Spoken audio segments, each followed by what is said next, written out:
Yeah, I'm excited to watch this one. Harvester, headed for the airfield. Is the state of writing that bad? So I'm wondering if this video is gonna talk about writing in general, like books or script writing. Incoming harvester, headed for the airfield. Oh good, they've got dragons. Or It's Dragon Age now. Games writing. Thank you for the advance warning, Jimothy. General, tell Primarch Victus we'll rendezvous here. They fly now? That thing dropped off. They fly now. Are you kidding? I'm right behind you. You guys have seen that video? Okay. How many other Marvelifications? I think what would be a better format for you guys to submit things to react to, it doesn't have to be videos, by the way. It can be like Reddit threads and stuff.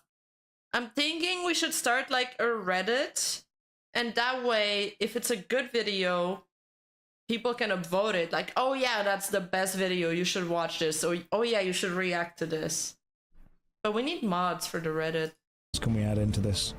He's right behind me, isn't he? There is a Marvelification of crap writing like that. User alert! They fly now. Oh my god. Well, that just happened. What is it with just really crap writing infesting Star Wars and Marvel? It's not just Star Wars and Marvel. I'm not hating on that. I suppose easy tropes of writing. I find it lazy. I find it very boring. It's safe, isn't it? It's really safe. I find it very safe. And safe is often boring. You don't make art when you play it safe. I do think that the quality of writing in general has got worse. There's a brilliant video by Every Frame a Painting where they, I don't know if you guys have seen this, they show a scene from, I think it's one of the Avengers films, where it's effectively Captain America's, it's not funeral, but it's museum. If you've seen that video, the Captain America Museum, and there's a voiceover explaining constantly what happened with this, and there's a little kid looking up, and it's Steve Rogers with a hat on. He kind of tells the kid to be quiet and then walks off as like a secret. But if you play that scene without the voiceover, it's freaking brilliant. Like, without the voiceover, scene's badass, without a doubt. Because it works, because it's visual storytelling. I think what it might be is the writers don't have faith in the audience to follow visual storytelling anymore. I've noticed that too. I hate when shows just hand you everything and they don't hint at things because they think that we're stupid and we're not gonna catch on to hints. Yeah, show, don't tell, absolutely. Hello Rima, I'm pretty drunk so I'll be brief. It's awesome that you're a genuine force of good in the Vtuber community. I'm so happy you've surrounded yourself with other good people and Parrot. That's funny that she didn't include Parrot in the good people base. Thank you so much. That's very sweet. I really appreciate this comment. Thank you so much. Almost as if the writers think that you have to lay out everything for the audience. Yeah, it truly does. To me, I think you're underestimating how many... Yeah, like there was this show the other day, like this ancient Rome show that I watched. I watched it because it's ancient Rome and I love everything ancient Rome. And I mean, I liked some of the actors in it, but the show was pretty cheesy. Like, it was not a good piece of television by any means, but it was entertaining. It's a show about bread and circuses, and what the show delivered was just bread and circuses, plainly. Just, it's a popcorn show. And at the end, the guy is like, "You terrify me," but it's like, why does he have to say it? Why does he have to spell it out? Can't we just guess that with his actions? I was like, I cringed so hard with that line. Of those writers that are bad at writing. Yeah, that might be the case as well. Yeah. There's probably a lot of very talented writers who just don't get a chance to write because they don't live in the correct place. What was the last film you saw that had writing in it that was amazing? Like, you actually had to step... I can name a couple. The Arrival was amazing. Oppenheimer was pretty good. Wasn't an easy movie to follow by all means. Probably the kind of movie you need to watch twice to really understand everything. Trying to think. There are good movies, but they're getting rarer. And when you look back at movies that were done in the 70s and the 50s, because I also watched a lot of those always have like pretty decent writing. Hey Rima, how often do you think about the Roman Empire? Dude, I think about it all the time. I have watched Rome. You guys think I haven't watched Rome? I love Rome. Godzilla -1. Oh yeah, great writing. Just the roars and stuff. I mean, look, he's talking about easy tropes. Some tropes are endearing, so I don't totally agree with this. For example, Kingdom of Planets of the Apes. you can literally almost predict everything that's gonna happen. Like, he's gonna turn around, she's gonna leave, and she's gonna show up at the last minute to save everything. Or he's gonna, when he finally steps up as a leader, you know, this symbolic thing's gonna happen. I'm trying not to say spoilers. To show us that he's finally fulfilled his role. So, okay, yes, Planet of the Kingdom of the Apes was a piece of popcorn, and it wasn't like the most exquisite writing, but it did its job. And the tropes were good enough for the audience to enjoy the movie, and it's like you didn't cringe while watching it. It actually really wasn't that bad, and I'm very critical about things. I have a lot to say about House of Dragon. I'm even thinking about doing like a 40 minutes like video on it. Back and be like, that is so goddamn... What was the last film you saw that changed your life? Because life can very much be divided sometimes into before you have experienced the art we find trouble. and after you have experienced the art. Now, I remember the first time I saw The Matrix. I remember the first time I saw Fight Club. The first time I saw The Shawshank Redemption, The Green Mile. Yeah. That kind of stuff. These are the stories and the films that make you go, oh my god, this is incredible. The Lord of the Rings. I think for me recently, don't get me started on The Lord of the Ring. I mean, Evenstar comes from The Lord of the Ring. It was amazing. I mean, yes, the writing is absolutely on point. I never get tired of watching that movie. I watch that movie once a year, at least. Rings of Power, don't get me started on that. The new season's coming soon. Oh god, that was cringe. That was a really cringe piece of writing. I feel like, why is it so difficult to find good writers nowadays? Made me sit back and go, holy Yes, crap, Samuel. that is a film. Was Everything Everywhere All at Once. That was just so goddamn good. I mean, it's about the experience of the kind of generational trauma within Asian families. Look at And Palavin. I don't even have that, you know, but I could enjoy the film. Holy crap. Parasite was It good. was a film that wasn't even rough. aimed at me as a demographic, but family oh there? my god, it was dad. great. Is that ship the Normandy? I hope that's the Normandy, just absolutely Is that very slowly flying toward the Reaper? Yeah, but like, even, for example, the writers that worked on Game of Thrones, like Benison and what are they called again? They're called Game of Thrones writers. You know, the writing was good, okay, until they ruined it. The script was good. There was some iconic lines, like the scene "Chaos is a ladder," "Tell her it was me." Those were all good conversations. But yeah, David Benioff and D.B. West, those guys worked on another show that was such a snooze fest. It's called the body part problem. What was it called? It's on Netflix. Oh my god, it was so fucking bad, dude. So tilted when I think about these things. They actually trigger me. They trigger me more than other things. Yeah, the Hodor scene, even that scene, like, that was supposed to be during like the downfall of Game of Thrones. That scene was good. That scene was good. Like the loop. 3 body problem. It was so bad, man. Like, I watched it because there's nothing else to watch. It was so disappointing. That ship is really slowly flying toward the The Reaper. Troy movie with Brad What Pitt was happens if we pretty just good. let it get there? Like, it's not far. Brad Pitt was at its peak during that movie. It was so good. It's gonna be bad all over. Maybe it could just get to the... Oh, the Reaper's moving away. Okay, cool. Maybe it could just get closer. I was kind of hoping that we could see what would happen. See how close that's going to get to it. Can it get there? Maybe that ship's Yeah, Battle not of the real. Bastards was good. Oh, it's the Holdo maneuver, of course. That one thing that was like, it had a 1 in a million chance of happening. Well, then it's not heroic to do it, is it? That was dumb Star Wars writing. I'm gonna be in charge of this ship, and I'm gonna do a crazy maneuver that nobody's ever done before, but if it works, it would be the most powerful thing anyone could have ever done, ever. You know, that would rewrite warfare. You would no longer need weapons at all. You would just send tiny but dense ships into your enemy at light speed. That would be the only thing you ever need to do in kind of a Star War ever. And then they did that. And let's be fair, cinematography was badass. It looked gorgeous. And then the next film, they were like, that thing had a 1 in a million chance of happening. Can you imagine what it would have been like if the 1 in a million chance didn't happen, and instead there was this big dramatic scene of sending everyone off the ship, and then the captain sits down and she punches it forward and the ship just explodes. And they were like, yeah, that's kind of what we all thought would happen there.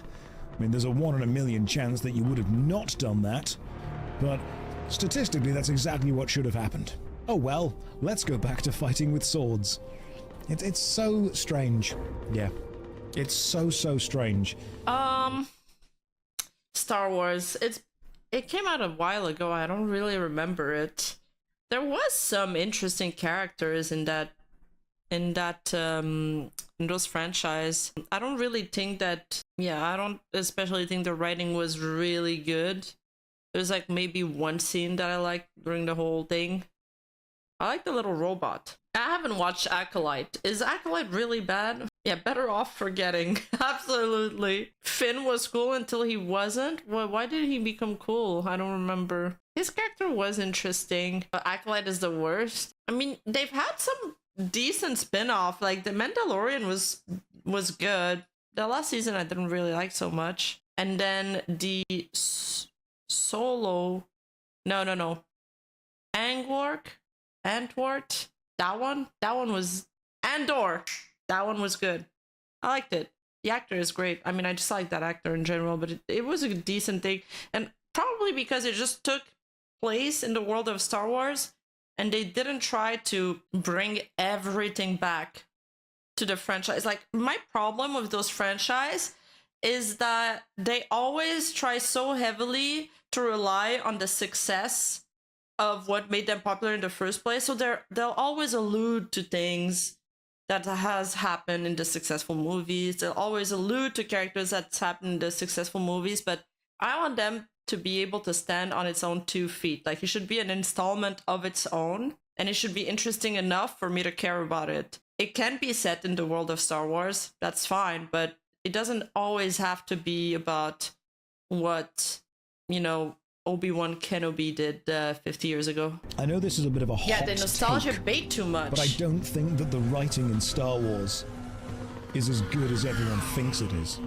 Soldier, you okay? Yes, sir. We'll make it. I also don't think the writing in Star Wars was ever really that good anyway. No, it wasn't. It's a brave of me to say. No, I it understand wasn't. that it is brave of me, but let's be real, Star Wars was always kind of sci-fi pulp schlock. Yeah. And okay, we like Yeah, that. I like sci-fi pulp. I like more dark stuff, so like this is why I prefer Dune to Star Wars. I think the writing on the first Dune movie was really good. Second Dune movie, maybe not as much, but the writing on the first Dune movie was like, whoa. I did not expect anything. I was shocked when I first started watching Dune. I had no idea how good it would be. Schlock? I'll take some of that. But when people are like, oh, it's a beautiful, brilliant, epic space opera. In that crash, 50, 75? No, it's sci-fi schlock, and Sounds we like right. that. Schlock? What is that word? Ship like that go down. Not to mention the men serving on her. Star Wars was very much saved in was the a little edit, closer than I'd like. by the way. I'll say. So the first Star Wars films, part 4, 5, and 6, the first rough edit of it was terrible. In fact, random bit. Okay, here we go. Random little side discussion. Okay, a bit of a conspiracy here. Can't prove. Can't not prove. Like the first Star Wars is kind of what I was explaining earlier. Yes, it's sci-fi schlock, like he says, but it was good entertainment. Kind of like what I'm saying about, that King of the Apes movie. I mean, yes, it's popcorn entertainment, but it was good, It was good. It was like the heroes do something and you're like, yes, you're cheering for it. You care for the characters. You're like into the story. You care about what happens to them. It doesn't matter that it's not the most intellectual thing and there's not like the wittiest script. That doesn't necessarily mean that's insane. Like, not every movie needs to have this complicated time skips and loops and, psychological things going on. Like, if you want to watch that, watch The Arrival. It's so fucking good. Like, the writer of this movie is so underrated. He said it took him years to find somebody that was willing to put his script into a movie because no one's ever done something like this. But I'm going to talk about it. You can tell me what you think. The very first Star Wars film was, I think, the first cut was edited by George Lucas. and it wasn't very good. So it was recut in the edit room, and I think it was recut by his wife at the time, and that was brilliant. That was great. That was a really good film. And then it was released, and it did really well. So it turns out that George Lucas is an okay director, an okay writer, and a bad editor, and made it really big with Star Wars. So why the hell are we changing all the films now that they're re-released and re-released and re-released? Well, there is a theory that, again, I'm not saying it's true, but there is a theory that if he re-releases the film with changes, then there is a legal justification to not pay the original editor, his wife at the time, royalties, because they are no longer the films that she edited. Let's just think about that for a second. Think on. Because otherwise, why would he change it repeatedly? Every single time? Because it's clearly not a good decision to do that. So, Commander, it's a solid conspiracy right there. Solid conspiracy. Wait, so you guys believe this rat? And Charlie doesn't believe it. He said it's a rumor. It's like poetry. And the Krogan have never forgiven us for the Genophage. How good is Star Trek? Star Trek The Next Generation has got some of the best writing I've ever... Measure of a Man is just one of the best episodes of any TV show ever. Star Trek is... I'm kind of lame for saying that, but I never really watched them. I know. I'm disappointing. Have you heard of Warhammer 40k? I've heard of it. My community's been trying to get me to get into it, but it's like games and things. It's like kind of up in the air what Warhammer is. I've not seen Measure of a Man. It's worth going to watch just for that episode. Holy crap, it's so good. Primarch from me. Right behind you. Sometimes, and this, you know what? This is going to tie into something. This ties, I know we're going a lot of tangents. If you've not been here before and you're like, why is it going on so many tangents? Welcome, this is what we do. Is it just me, or has writing moved away from solving problems with the characters being realistic and exploring who the characters are and what they want toward just spectacle? Spectacle and extravagance and special effects and scenery and explosions and twists and big changes. Here's what I mean by that. You know, I really like super... Wait, did you watch The Leftovers? Yes, and that was good. That was an emotional piece. You know what I've been, this is kind of funny to admit, but I watch like scenes of like shows and movies that I really like from time to time. I was just rewatching some like Westworld dialogue, and I was like, man, the writing on that show was so incredible. It was almost philosophical. It made you think about so many things. What is consciousness? You know, dreaming and all of these things, and the value of life. And, you know, that actor, Anthony Hopkins, he was in that show, the Rome show, Those About to Die. But he didn't shine the same way that he did in that show at all. So this could be attributed to a couple things. When a lot of actors have bad acting in a show, it's probably the director's fault. But when it's only one actor that's not delivering, then it's probably the actor's acting that's just not good. In that show, there was a few actors that I didn't like their acting, so maybe it was just a director thing. But the writing it carries so much of a show. And Anthony Hopkins did so well in Westworld, and he was completely lackluster in Those About to Die. It's like it wasn't even Anthony Hopkins. It was bad. Superman comics or Superman animated films. I'm not a big fan of Superman live action films. Okay, Charlie posted in Discord in the React channel. But the Superman live action films always focus on the fact that he is an all-powerful demigod and can go and fight other all-powerful... I have a comment about that. Okay, I just watched... It's funny that he mentions this, because I just watched an interview with... what's his name? J.J.R. Martin, the writer of Game of Thrones. And he talks about Lord of the Rings. And he says, what's great in Lord of the Rings is that... And what's good about fictions is when there's not too much magic, because too much magic can quickly overpower the plot. Like if a wizard, for example, could teleport from one place to another, then it makes things not difficult. If by waving your wand you can demolish an entire army, then why would you muster your troops? George R.R. Martin, yes. So bad with names. And he says that that's something he really kept in mind when he wrote Game of Thrones, and I see it. Like, I totally notice it. The magic that's present in Lord of the Ring is there, like, as some sort of force, and it's there, like, in the nature, in the world, but it's not, like, the characters aren't OP because of the magic. And same with Lord of the Ring, same with Game of Thrones, you know, there's the walkers, there's the dragons, but it's not a catch-all thing. Like, you're not going to solve all of your character's problem with it.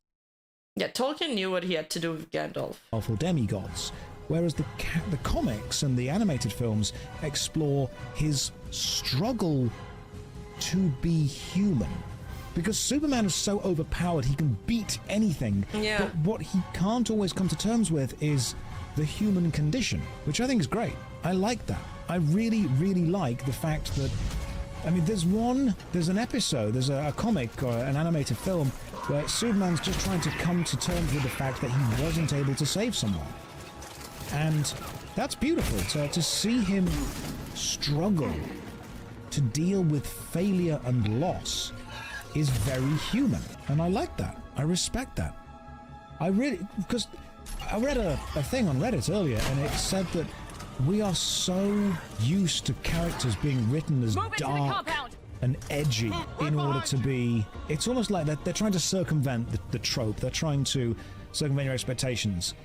What's the word I'm looking for there? It's not circumvent. Like it's what? Something else. They're some trying to play here. on your expectations by making a character that is actually quite wholesome. Subvert, thank you. They're trying to subvert your expectations by taking a character that is wholesome and making them dark and edgy and brooding and brutal. But that is now so common that the subversion of expectation would be actually having them be a relatively well-adjusted, happy, capable, able person. That would be the subversion. I would like... I mean, I've been getting, for some reason, on my YouTube shorts, a load of short clips of the old Superman TV shows, where he was just a little bit awkward, a little bit naive, but, you know, well-natured, good-mannered, trying to save people and do good around the world as and when he could. And I was watching it, and I'm like, you know what, I prefer this Superman to evil, dark, brooding, nasty. I like that. That's cool. Yeah, I feel like Superman needs to be wholesome. It's not in character. So Rima prefers soft magic and not hard magic in fantasy. Are you making a pun here? The Dark Knight was amazing, but it kind of ruined DC movies for a while. Why do you say that? Because Batman isn't supposed to be like this, or what? Cool. I guess I just want to see superheroes struggle with being human, as opposed to struggle with being super. I mean, I feel like the one time where magic isn't too much, it's in anime. Because it kind of equalized the field when everybody's like overpowered. And anime has no limits into what they can do and the visuals and all of that. Sometimes when something's CGI, even though it has made great strides in technology, it shows a lot. It's a little weird. Like, everything's a little weirder when it's like fleshies doing those crazy anime jumps then.